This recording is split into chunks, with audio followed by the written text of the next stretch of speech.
En el estado indio de Maharashtra, en la pequeña ciudad de Ellora, se erige un edificio que es imposible de construir. No es que sea difícil o complicado de levantar, sino que es verdaderamente imposible, al menos en el sentido en que nosotros entendemos la construcción contemporánea. Porque el templo de Kailasanata no fue construido. Fue tallado en una sola roca maciza, de arriba hacia abajo, sin un solo bloque apilado sobre otro, sin cimientos y sin argamasa.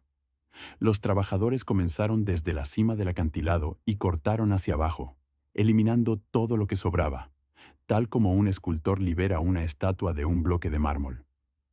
Solo que esta estatua tenía el tamaño de un complejo de templos entero: 30 metros de altura, 60 de largo y 33 de ancho, con columnas, escaleras, pasillos, esculturas de elefantes en tamaño real, bajorrelieves con miles de figuras y galerías subterráneas.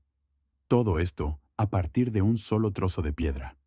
Y para lograrlo, según diversas estimaciones, se necesitaron entre 100 y 200 años, comenzando aproximadamente en el siglo VII de nuestra era. Cuando ves Kailasanata por primera vez, ya sea en persona o en fotografía, el cerebro se niega a aceptar lo que ve.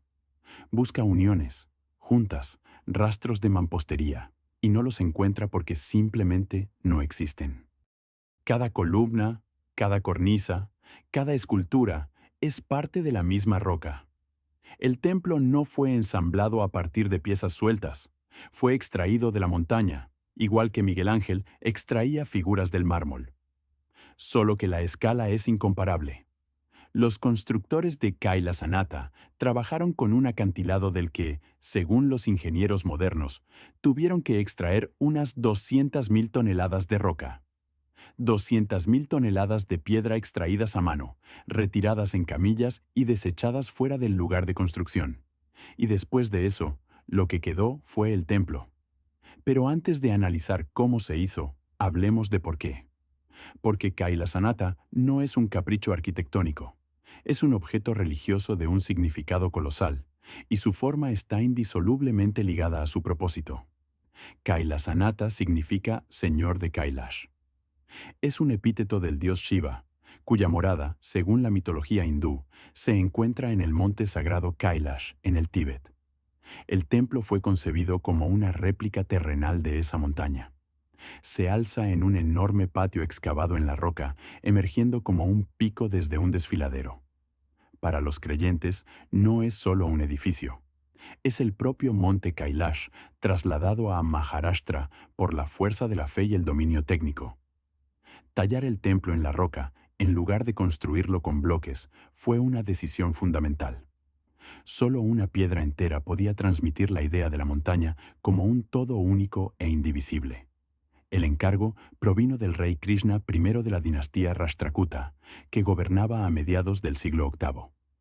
Ellos controlaban un vasto territorio, y Kailasanatha fue su gran declaración. Podemos hacer lo que nadie más puede: tallar una montaña, convertir la piedra en Dios y dejar algo que sobrevivirá milenios. Ahora bien, ¿cómo se talla un templo en una roca sin dinamita, sin martillos neumáticos, sin electricidad y sin acero moderno? La respuesta es: lentamente, muy lentamente y con una habilidad increíble.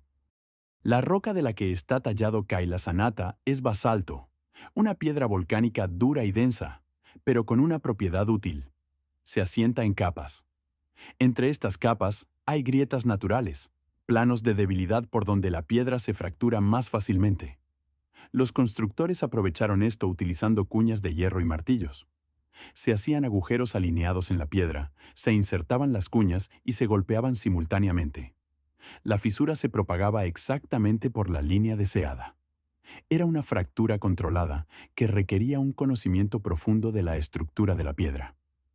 Para los detalles finos, los bajorrelieves y los ornamentos usaban cinceles de diversas formas.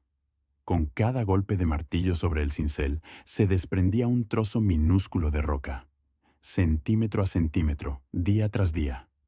El gran bajorrelieve de Shiva danzando, una figura de varios metros con 10 brazos, fue tallado así. Cada dedo, cada brazalete, cada pliegue de ropa, golpe a golpe durante meses o años. Y lo más asombroso de todo este proceso, trabajaron de arriba hacia abajo. Esto es crucial y diferencia la construcción en roca de la tradicional. Si construyes con bloques y te equivocas en el tercer piso, puedes desmontarlo y rehacerlo. Pero al tallar de arriba hacia abajo, no hay ningún margen de error. Cada golpe de cincel es irreversible. Si quitas un trozo de piedra de más, no puedes volver a pegarlo.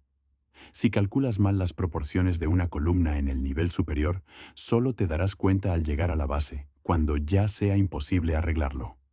Todo el templo debió planificarse hasta el último milímetro antes de dar el primer golpe.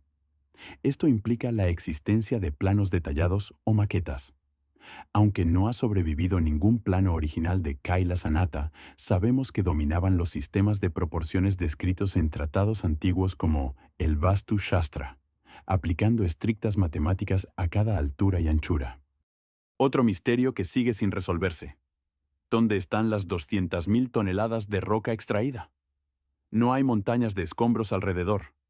Los arqueólogos asumen que la piedra se reutilizó para caminos o murallas, pero no hay pruebas contundentes. Simplemente desaparecieron. El impacto de entrar al complejo es indescriptible. Bajas por unas escaleras hasta un inmenso patio rectangular, rodeado por paredes de roca de la altura de un edificio de 9 pisos. Estas paredes están tapizadas con escenas épicas del Mahabharata y el Ramayana, un relato visual tallado con maestría anatómica siglos antes del Renacimiento europeo. En el centro descansa el templo sobre un pedestal, sostenido por decenas de elefantes a tamaño real. Cada elefante es único y fue tallado de la misma roca matriz, lo que significa que al llegar a ese nivel, ya sabían exactamente la posición y postura de cada animal. Un error, y el elefante quedaba mutilado para siempre.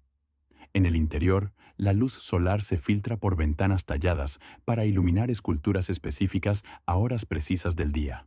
Un diseño de iluminación creado 1000 años antes de la bombilla eléctrica. Además, hay galerías subterráneas inexploradas, cuyo propósito sigue debatiéndose entre rutas rituales o simples sistemas de drenaje. Pero Kailasanatha no es el único milagro de este tipo en la historia. Al otro lado del mundo, en las montañas de Etiopía, a 2.500 metros de altitud, se encuentra la Libela. Allí, entre los siglos XII y XIII, se tallaron 11 iglesias en la suave toba volcánica roja. No son capillas en cuevas, sino edificios independientes extraídos del suelo, rodeados por profundos fosos. La más famosa, Bet Giorgis, tiene forma de cruz perfecta y se asienta en un pozo de 12 metros de profundidad. Al igual que en la India, no hay bloques ni argamasa. La tradición etíope dice que el rey Lalibela quiso crear una nueva Jerusalén en África, moldeando la topografía y renombrando el río local como el Jordán. La leyenda cuenta que los ángeles trabajaban de noche para ayudar a terminar las iglesias en solo 24 años. Aunque sea un mito, resalta la velocidad y el esfuerzo sobrehumano de extraer tanta roca. Lo fascinante de la Libela es que no es un museo, es una iglesia viva. Cada domingo, miles de fieles vestidos de blanco descienden a estas trincheras de 800 años para rezar. Los sacerdotes leen evangelios antiguos a la luz de las velas. Estas 11 iglesias están unidas por túneles oscuros que simbolizan el paso de la muerte a la resurrección. Los peregrinos atraviesan estas galerías, algunas llenas de agua bendita, en una experiencia profundamente mística y claustrofóbica. En las paredes de estos fosos aún existen nichos donde vivían eremitas, y en los túneles oscuros reposan los cuerpos momificados de antiguos monjes, conservados por el aire seco de la montaña, a la vista de los fieles que pasan rezando.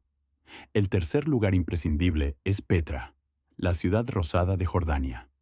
Tallada en las paredes de arenisca de un profundo cañón por los nabateos hace 2000 años. Su estructura más icónica, Al-Kasneh, o el Tesoro, recibe al visitante tras cruzar un angosto desfiladero.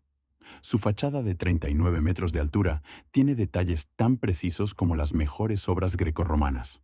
Sin embargo, su interior está formado por cámaras crudas y sin decorar. Esto se debe a que no era un palacio, sino la tumba monumental de un rey nabateo.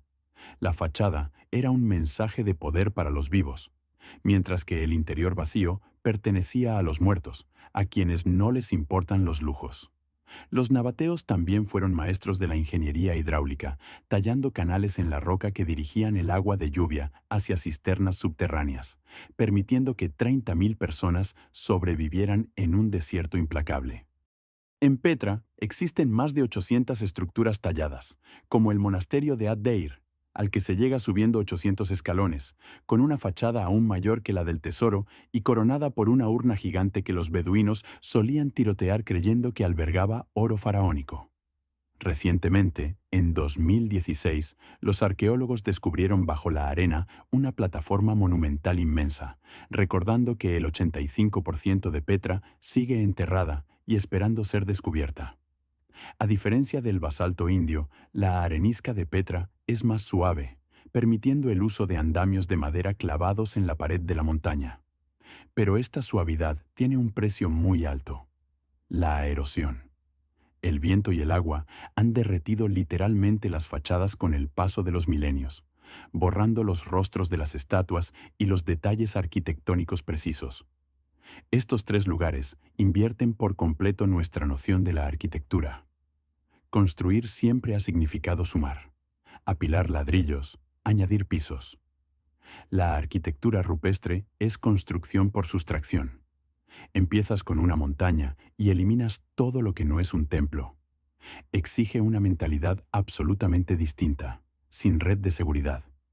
En la década de 2010, arqueólogos experimentales intentaron tallar una simple habitación de 3 por 3 metros en piedra caliza usando herramientas antiguas.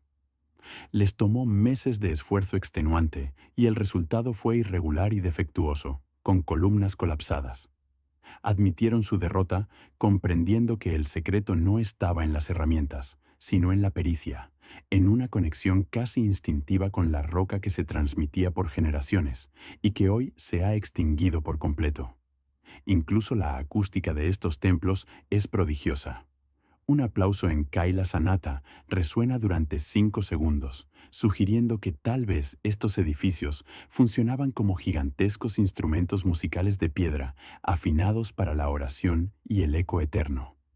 Pensar que todo esto se logró con simples cuñas de hierro, martillos y muchísimo tiempo desafía nuestra soberbia tecnológica actual. Nuestras sierras de diamante y explosivos parecen vulgares frente al trabajo meticuloso de estos hombres del pasado.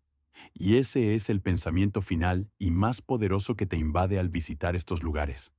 No conocemos los nombres de los maestros canteros. Eran hombres anónimos que cada día bajaban al abismo a golpear la roca, sabiendo con absoluta certeza que no vivirían para ver su obra terminada. Que tal vez sus hijos tampoco la verían, y que el proyecto recaería en las manos de sus nietos. A pesar de esa aplastante realidad existencial, siguieron trabajando. Generación tras generación, centímetro a centímetro, sin buscar fama, sin la gratificación instantánea del resultado final. Y eso es lo que verdaderamente significa la palabra imposible. No es el hecho material de extraer un templo gigantesco de una montaña sólida, sino la fe inquebrantable y la fuerza de voluntad suprema necesarias para iniciar un trabajo monumental sabiendo que tú nunca llegarás a terminarlo.